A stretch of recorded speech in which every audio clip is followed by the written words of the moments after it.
Greetings everyone, welcome to your own channel Anuj Mishra genius labs. So आज के इस session में हम डिस्कस करेंगे कॉन्सेप्ट जो बहुत इंपॉर्टेंट है, एसिडिक स्ट्रेंथ। कैसे आइडेंटिफाई करो कि ये एसिड ज़्यादा स्ट्रॉन्ग है, कम स्ट्रॉन्ग है, what are the fundamental ways to understand the same. आपने पढ़ा होगा Arrhenius acid. Arrhenius acids are acid which are giving you H+, right? Normally let's say we talk about acidic acid और formic acid और for that matter any other acid. अब कैसे choose करोगे कि ये एसिड स्ट्रॉन्ग है, weak है, moderate है, कहाँ पे लाई करता है? तो कुछ रूल्स होते हैं जिनको आपको आने चाहिए, ठीक है?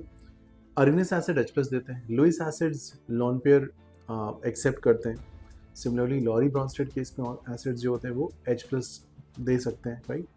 तो उसमें आप बोल सकते हो कि ammonia is acting as acid if it is providing NH2- and H+। तो इस तरीके से ये एग्जाम्पल्स हो गए आपके। देन सिमिलरली आप आगे बढ़ते जाओगे तो इसमें आपके पास फोर्थ कॉन्सेप्ट आता है कि आप H+ रिमूव करो, चेक करो जो एनाइन बन रहा है उसकी स्टेबिलिटी कितनी है। अगर स्टेबिलिटी ऑफ एनाइन अच्छी है तो आप बोलोगे एसिड अच्छा था, right?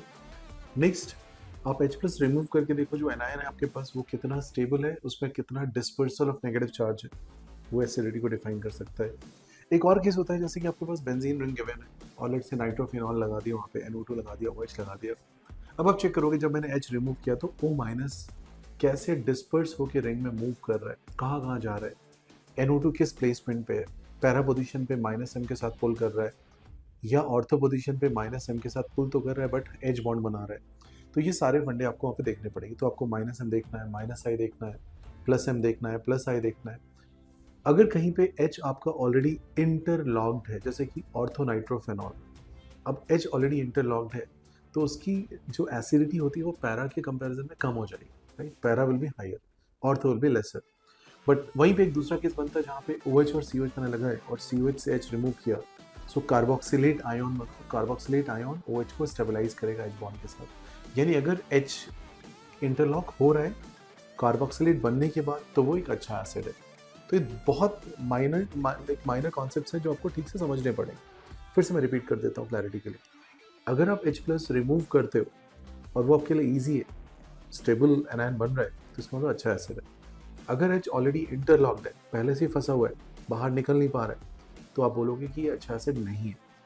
But as compare to meta it is a better one, right? So para ortho meta आपकी सीक्वेंस बन जाती है उस केस में, अगर आप नाइट्रोफिनॉल्स को लाइन अप करते हो। वहीं पे केस बनता है कि भाई अगर मेरे पास COH लगा हुआ है और मैंने CH3 लगा दिया ऑर्थो पोजीशन पे, तो ये तो उसकी एसिडिटी को कम करना चाहिए, बट एक कॉन्सेप्ट पढ़ोगे आप, ortho effect. So with ortho effect COH की एसिडिटी को इम्प्रूव कर देता है CH3, ओके? तो ऑर्थो इफेक्ट आप पढ़िए। आपको पढ़ना पड़ेगा concept of steric inhibition of resonance, SIR। SIR क्या है? बेसिकली स्टेरिकली हिंडर्ड पोजिशंस में रेजोनेंस वहाँ पे बैकआउट कर जाता है, रेजोनेंस कम हो जाती है, ओके? और वो प्लेन के बाहर चला जाएगा ग्रुप। तो उस केसेस में आपको वहाँ पे एसिडिटी कॉम्प्रोमाइज होगी। ऐसे भी केसेस हम लोगों ने किए हुए हैं, ठीक है? So keep watching the specific videos but keep these points in your understanding that we have to discuss all these points when we talk about acid nature. I hope you understood this video. Keep subscribing, liking, and sharing this information with other students also. If you have any further questions, you can just put in comment box. Thank you.